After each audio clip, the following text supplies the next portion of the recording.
Hello friends, நான் உங்கள் அன்புடன் கண்மணி ஸ்டெல்லா. இன்றைக்கி நம்ம என்ன வீடியோ பார்க்க போகிறோம் அப்படின்னா, சூப்பரான ஒரு கோல்டு ப்ராசஸ் சார்கோல் சோப்பு நம்ம எப்படி ரெடி பண்ணுறோங்கிறத பார்க்க போகிறோம் ஃப்ரெண்ட்ஸ். இந்த சோப்புக்கு என்னென்ன தேவை, நம்ம என்னென்ன யூஸ் பண்ணுறோம் அப்படிங்கிறத நம்ம பார்க்கலாம். வாங்க வீடியோக்குள்ளே போயிடலாம். ஹாய் ஹலோ ஃப்ரெண்ட்ஸ், நான் உங்கள் அன்புடன் கண்மணி ஸ்டெல்லா. இன்றைக்கி நம்ம என்ன வீடியோ பார்க்க போகிறோம் அப்படின்னா, ஒரு சார்கோல் சோப் தான் நம்ம செய்ய போகிறோம் ஃப்ரெண்ட்ஸ். வாங்க எப்படி செய்யலான்னு பார்க்கலாம். இப்போ நான் என்ன எடுத்திருக்கேன் அப்படின்னா, தண்ணி வந்து ஐஸ் க்யூப் பண்ணி எடுத்திருக்கேன் ஃப்ரெண்ட்ஸ். 1 கிலோ நம்ம அளவில் சோப்பு செய்கிறதுக்கு எவ்வளோ நம்ம காஸ்டிக் சோடா எடுக்கணும்னா 175 கிராம் காஸ்டிக் சோடா எடுக்கணும் ஃப்ரெண்ட்ஸ். நான் வந்து 1 பங்கு காஸ்டிக் சோடாவுக்கு 2 பங்கு தண்ணி எடுக்கணும். எடுத்து நம்ம இந்த ஐஸ் க்யூப்பு அதில் போட்டு நம்ம நல்லா இது பண்ணி காஸ்டிக் சோடா ரெடி பண்ணி வச்சுக்கலாம் ஃப்ரெண்ட்ஸ். நம்ம வந்து காஸ்டிக் சோடா கலக்கும் போது கட்டாயமாக நம்ம மாஸ்க் அணியணும் ஃப்ரெண்ட்ஸ். மாஸ்க், க்ளவுஸ் கையில் போடணும். இதெல்லாம் இல்லாமல் நம்ம அதை செய்யக்கூடாது ஃப்ரெண்ட்ஸ். கண்டிப்பாக இதை ஃபாலோ பண்ணுங்கள் ஃப்ரெண்ட்ஸ். இதில் நம்ம காஸ்டிக் சோடா போட்டிருக்கோம். நல்லா மிக்ஸ் ஆகி வாட்டரோடு அது நல்லா மிக்ஸ் ஆகிடும் ஃப்ரெண்ட்ஸ். அது நல்லா மிக்ஸ் ஆகிற வரைக்கும் நம்ம அடுத்து வந்து ஆயில்ஸ்லாம் மெஷர் பண்ணிக்கலாம் ஃப்ரெண்ட்ஸ். நம்ம இப்போ ஆயில் வந்து மெஷர் பண்ணி 2 கிலோ சோப் பண்ணுற அளவுக்கு நம்மளுக்கு மெஷர் பண்ணி எடுத்து வச்சுருக்கோம் ஃப்ரெண்ட்ஸ். அடுத்து நம்ம என்ன எடுத்து வச்சுருக்கோம் அப்படின்னா, சார்கோல் பொடி தான் எடுத்து வச்சுருக்கோம் ஃப்ரெண்ட்ஸ். அதுக்கப்புறம் நம்ம என்ன எடுத்து வச்சுருக்கேன்னா, ஃப்ராக்ரன்ஸ் எடுத்து வச்சுருக்கேன். நல்லா சூப்பரான மணமாக நான் எடுத்து வச்சுருக்கேன் ஃப்ரெண்ட்ஸ். உங்களுக்கு என்ன மனம் வேணாலும் நீங்கள் ஊற்றிக்கலாம்.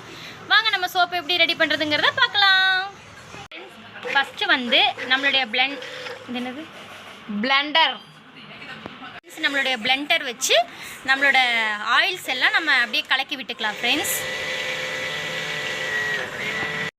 ஆயிலை வந்து இப்போ நல்லா நம்ம மிக்ஸ் பண்ணியாச்சு.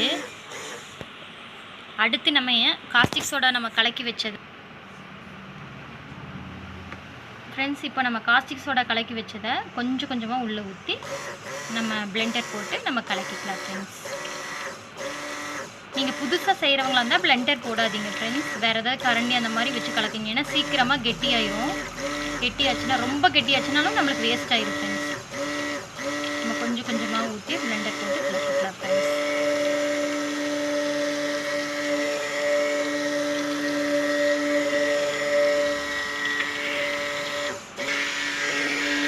அடுத்து வந்து நம்ம சார்கோல் பொடி உள்ளே போட்டுக்கலாம் ஃப்ரெண்ட்ஸ்.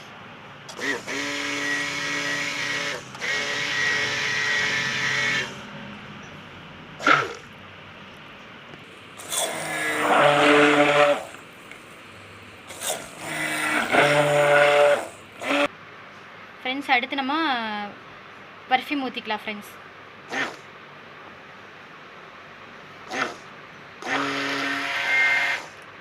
நம்ம இப்போ எல்லாமே கலக்கியாச்சு. நம்மளுக்கு அந்த கரெக்டான அந்த பதம் வந்துருச்சு ஃப்ரெண்ட்ஸ். இட்லி மாவு பதம் வர வரைக்கும் நம்ம கலக்கணும். அதுக்கு ரொம்ப விட்டிங்கன்னா ரொம்ப திக்காயிரும். இப்போ நம்ம மோல்டில் ஊற்றிக்கலாம் ஃப்ரெண்ட்ஸ்.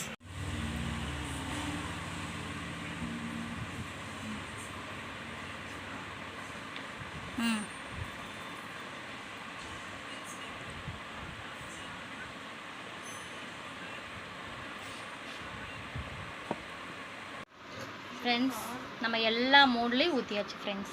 அப்படியே ஒரு நாள் ஃபுல்லாக விட்டுட்டு நம்ம அன்மோல்ட் பண்ணிக்கலாம் ஃப்ரெண்ட்ஸ். நம்மளுடைய சார்கோல் சோப் ரெடி ஆயிடுச்சு ஃப்ரெண்ட்ஸ். நம்ம மோல்டிலிருந்து எல்லாத்தையும் எடுத்துக்கலாம்.